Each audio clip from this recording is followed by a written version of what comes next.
I'm here to talk to you about energy fuels, resources, and Inc. We are, I have to do this first, okay. Go forward. David, it's not going forward. Oh, there we go. That's obviously our disclaimer. I thought maybe if I gave you 10 minutes to read it, it'll cut down on the time I have to talk, but I think I better keep talking. Okay, we are a producer of materials that is required for clean energy and advanced technologies. Yes, we are a uranium mining company, and that is our main claim to fame. It doesn't resonate with some, but we are the largest U.S. producer of uranium. We have the advantage of having experienced in terms of running a uranium mill and all the licenses to do with radioactive product. We are the largest producer of uranium oxides, as I said. In that same mill, we also produce vanadium, which comes off as a byproduct in some of our uranium source of supply. And at the moment, one of the exciting things that we're working on the uranium stream is the extraction of radionuclei for medical purposes with new technologies and being able to split out those radionuclei and use and contain them so that they've got the limited shelf life, but they can be used for medical purposes, in particular treating cancer, which I think is a pretty darn good thing to be working on. I'm going to jump right into my favorite chart here. I find it interesting that when you look at this, I looked at this chart for about a year when I was in high school in chemistry, and not surprisingly, I failed because, I mean, you look at this thing and you go, what the heck is this all about? But if you look at the highlighted materials, that's what we get involved with, because that's what comes out of the rare earth products that we're now processing at the mill as a result of our ability to have a mill and process streams. And we are producing a monazite product that we are accepting from an outfit called Chemours down in the southeast of the U.S. And we are now the largest and the only producer of rare earth oxides in the States. And hopefully up here in Canada that will be happening soon. I know that the Saskatchewan's building a research facility in Saskatoon, and they will be coming along hopefully within the year and giving us competition, because we need we need the product, and they have the knowledge and the ability as well as we do. But south of the border, we're the game and the only game in town. Others have tried to and are working on it, but we have the mill and we have the technology and the people that can run the mill and process the feed. These are some of the products that we're using. As you see, there's a very heavy focus on renewable energies and carbon-free energy. This is the high value points of what it is that we do. Nuclear for energy, the uranium in power plants, utilities and electrical utilities, our rare earths projects, which we're just really getting stuck into and building up our feedstock. We just acquired a property down in Brazil, which we'll touch on in a few minutes. And we are actively looking for new properties to add to our product lines for processing that will be all coming through the mill. As I said, the vanadium, the medical isotopes. We do recycle uranium. We have that capacity, and we are financially strong at the moment. We had a good balance sheet going at the end of the year, and then we closed the sale of Alta Mesa for $120 million, which put another $60 million on our balance sheet. So we're well funded and we're in good shape. Now, uranium zero carbon, rare earths critical for clean energy, vanadium, high strength for steel, medical isotopes, as I talked to you about.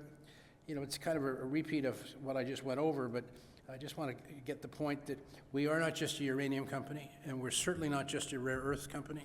We're very proud of the fact that we can produce the other products, and we're very keen to be able to get into the medical isotopes, and that's one of the things we're working on very diligently in our lab at the moment in Blanding, Utah. Core business. Here's our production facilities. In the upper left-hand corner is our mill in Blanding. Below that is the Pinyon Plain mine in northern Arizona, which is on standby and is being prepared for earlier production in the next little while.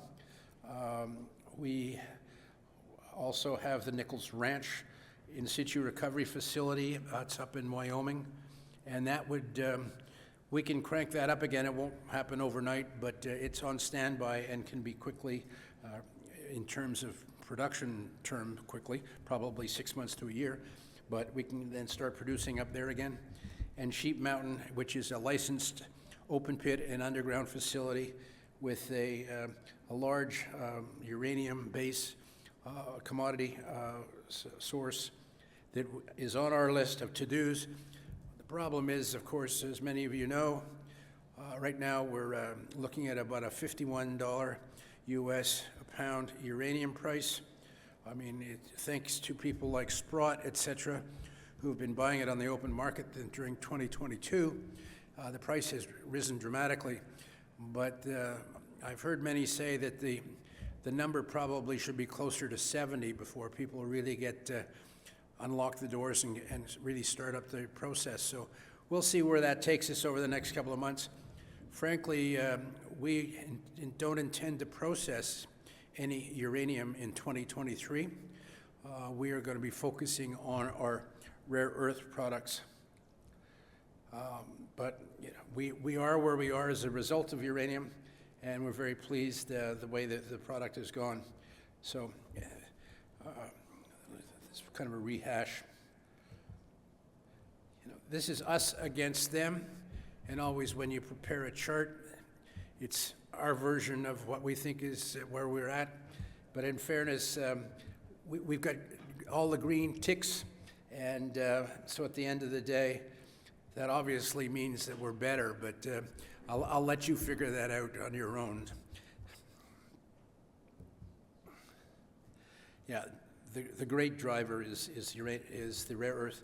And the beauty of rare earths is all rare earths, without exception, there might be a geologist in here who wants to contest this, contain uranium or some sort of byproduct that is radioactive. And so one of the big problems has always been transporting things like monazite or bastnazite, which is always a tongue twister, which is used in mountain passes in California. It has a content of uranium, and so you end up with issues related to transporting nuclear fuel, nuclear product, I should say, or radioactive product is more like it.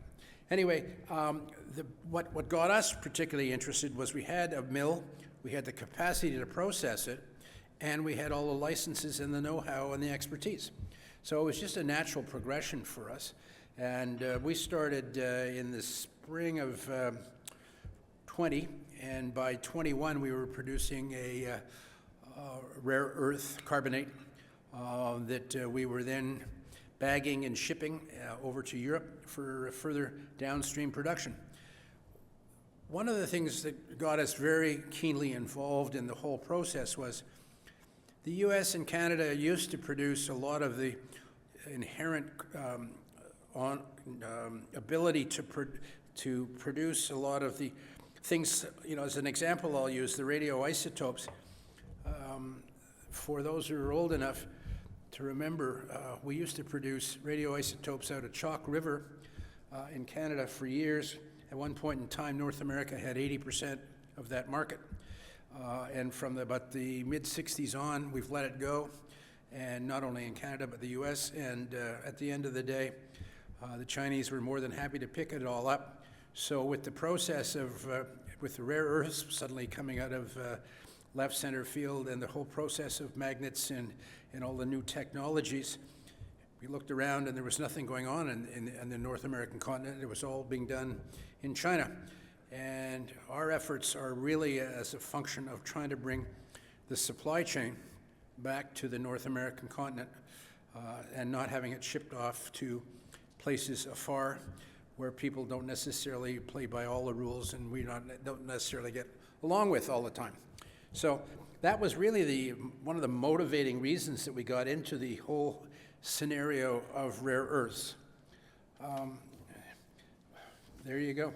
If you look at that chart, it really gives you a sense of, the outer ring. I mean, it's, 90%, I guess, China, a little bit Japan, and the rest is other. And so that gives you a sense of how we've let the whole market slip away from us. Here's our race to get to clean energy. I'll quickly go over this. Where we are now is we're finishing basically the end of phase 1 in terms of producing rare earths at the mill. Next is separation, and hopefully that excuse me, that'll be in the next couple of years, and that's on the side. And then finally, if we can get to it, we'll be producing heavies, which only come basically with monazite, doesn't come as a byproduct of bastnäsite. And the heavies are rarer and more profitable once you can extract them. There's been a lot of press about ND and PR this morning in the paper. They are lights and used in the new engines, but there's a lot more to the whole world of rare earths than just those two. Where are we? Come on. Yeah.